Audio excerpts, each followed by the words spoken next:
Good morning, everybody, and thank you for the opportunity to talk to you all today. Those of you in the room, lovely to see you, and those of you that may choose to listen to me and to colleagues and our collective remarks online, it's an honor and privilege to be with you, so thank you.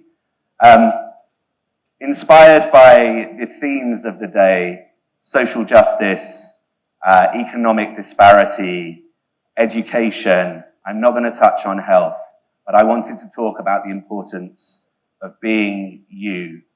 Because for me, being yourself is a bridge to tackling those themes or those issues. Being yourself on your educational journey, thinking and reflecting on what you need and how you can grow and develop is fundamental. Being yourself, recognizing where you stand in the world, where you come from, where you aspire to go to is essential. Recognizing your privilege that you may have and thinking about how you can develop yourself for your community, for your family, for your immediate needs are vital traits. And I think sometimes we get lost with so many pressures bombarding us from outside. We stop and we're thinking about what we need to learn and we don't reflect on ourselves. So I hope to use the next few minutes perhaps to inspire some of you to think about where you stand and how you can use your power and your voice, a voice that you may not believe that you actually have, in order to make some kind of difference for your own life and for those who you share your community or this planet with more generally. And to illustrate that, I'm going to be a little bit self-indulgent and I'm going to talk about myself. So I grew up in a small town, a town of 14,000 people, so an almost non-existent place in the scale of towns and cities in India, 30 miles from London, so 50 kilometers from London, so probably not so dissimilar to being right here at DSU in terms of the distance from the centre of London. And that town is a town of reasonable economic prosperity, but mine was a relatively ordinary family. My parents grew up in the Midlands, the central part of the UK, and travelled there for my father to work before I was born. My mother was a teacher and my father worked in the construction industry. He was notionally an architect, but he didn't ever have an architect's degree. And he'd moved in order to be able to work in design spaces in London and support construction of big buildings. The UK economy at the time went through a number of recessions when I was a child, so my parents didn't have the money or the means to send me to a fancy school. So I went to the local comprehensive school, no fees, no payment, nothing special about it whatsoever, except perhaps that it was in an area of the country that had a degree of economic affluence, and perhaps by virtue of that, had a degree of selection in terms of who was in the community in the first place, because to be in the community, you had to have some money in order to be able to afford a property and to live and exist there. And I had an ordinary school childhood. I'm feeling quite brave, by the way, in sharing this story with you. It's to be self-indulgent is also to share a little bit of yourself. And I hope that this resonates with some of you, because my instinct is, having lived in India these last 7 years, that the focus that exists on being in the 98.5 percentile and that being a benchmark for achievement has a whole manner of strange and unanticipated effects in terms of how people perceive themselves and where they think they might exist and what success looks like. So I had an ordinary childhood. I've got one younger sister. I was the child where my parents said, well, you could always do a bit more if only you tried a bit harder. And my sister was the one that had the dyslexia diagnosis. I think now I'm probably ADHD and sit somewhere on the autistic spectrum, though I've never had a diagnosis to confirm that. And I wish that talking about that when I'd been a child had come with less stigma. Because if it had come with less stigma, maybe my mum and dad wouldn't have spent their time saying, if only you'd tried a bit harder, because that teacher said you didn't really apply yourself in that lesson. And those narratives, as a 46-year-old, still resonate with me in a way that I really wish they didn't, and I'd been able to get rid of them long ago. So I did okay at school. I got an A, a B, and a C at university, and why am I sharing that information? At A-level, at my 18-year-old exams. Why am I sharing that level and those grades? Because, again, I think it's really important to recognize that people can stand in front of you as leaders, but to be a leader, you don't have to be at the top of your academic class or your cohort. To find your way, to build brand, to deliver influence, you can come from anywhere. We're all blessed with a brain that sits between our ears, and we can use that in a variety of different ways. But if we choose to use it and use it creatively, we can have impact and we can shape things for the better. So I was lucky enough to go to York University and then to Lancaster University.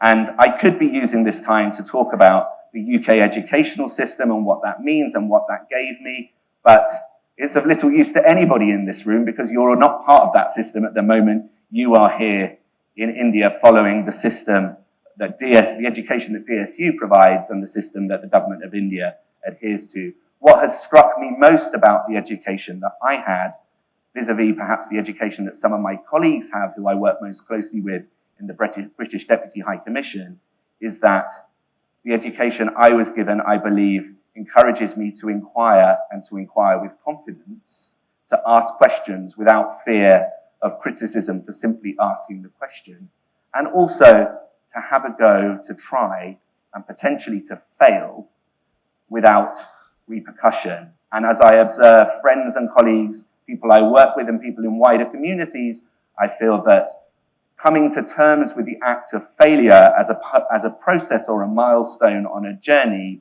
is something that I would love to see happening in India, but also more generally around the world. I think we all need to come to terms with the notion of failure. So most of my colleagues and many people in this room perhaps believe that to be a diplomat, you have to be right at the very top of your game all of the time. And I'm standing before you and sharing this information, I guess, a little bit to challenge that notion that you have to be absolutely excellent academically. I don't believe it. I don't buy into it. You have to be able to build relationships. You have to be able to find connections and empathize with people. You have to be able to listen, put yourself in someone else's shoes. But all of those things are things that we can do and we can learn as we go along on life's journey. You don't have to be in the 98.5 percentile in order to define success.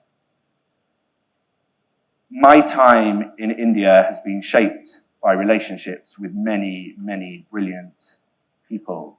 And I am constantly fascinated by the interplay between caste, community, different parts of the country, and where people end up and where they believe they fit. And I've said this talk is about you, and I've talked a lot about me. But the reason that it's about you is because I think where you fit is something that you are able to define for yourself. If you see your name or your community as somehow a barrier or a constraint, then you will only live in that space. If you put all of that to one side and you remember that we are all essentially the same, then whatever it is that you want to do is achievable by you if you invest the time to get there. I have colleagues that are fixated with the idea of training, where somebody stands in front of them, talks to a blackboard, and I've got no slide behind me, and I've got 10 words on a piece of paper to help me through this conversation, and they're all over there. So the idea of training being something that is given from somebody stood in front of you, I don't buy into that as a notion. In our organization, we talk about 70-20-10 for how we look at training. So 70% of the things that we learn are things that we learn on the job. I've never delivered a TEDx talk before. I haven't thought before a week or so ago about what I might do with the opportunity to deliver a TEDx talk before. And the idea of talking to 100 people in a room and however many people online, completely unscripted, maybe made me a little bit apprehensive, even though I do it, even though I talk to people regularly about the work that I do. You can put yourself anywhere you want to be. The limits are limits that you impose rather than limits that other people place on us. And if you are dedicated and committed, independent or irrespective of your background or your educational achievements, I think for most of us, we can go almost anywhere we want to go. So I hope that this has prompted some of you to do a little bit of thinking. I know that some of my peers on the front row are going to pick up in terms of lifelong learning and other topics, some of the things that I've touched on tangentially in introducing myself to you.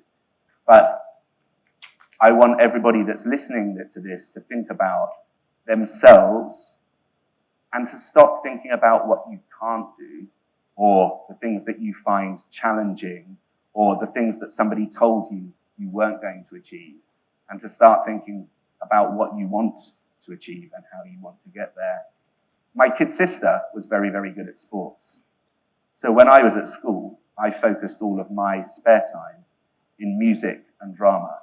I didn't want to be the child that was judged as less successful than my younger sibling. It took me until I was in my 20s to work out that I could run, and I could run with a decent cardiovascular system. And a long, long time ago now, but I had an aspiration to be in the top 200 in the UK for running 10,000 meters. I didn't quite make it, but I did get into the top 500. And that happened as a consequence of my dedication and my commitment. I thought that I wasn't creative. I was led to believe that I couldn't do anything that was arts orientated. But you heard a few moments ago that I spent last weekend in the jungles in Tadaba National Park with my camera. And my current passion and hobby, and has been for the last 10, 15 years, is photography. And every time I pick up my camera, I challenge myself to do something I haven't done before, or something better than the thing that I did the last time I picked up my camera. There isn't a limit on what we can achieve. The limit that exists is ourselves. So take that, please, from me. Think about where you want to go and how you might get there. And let's enjoy the rest of the conversations this morning. Thank you very much.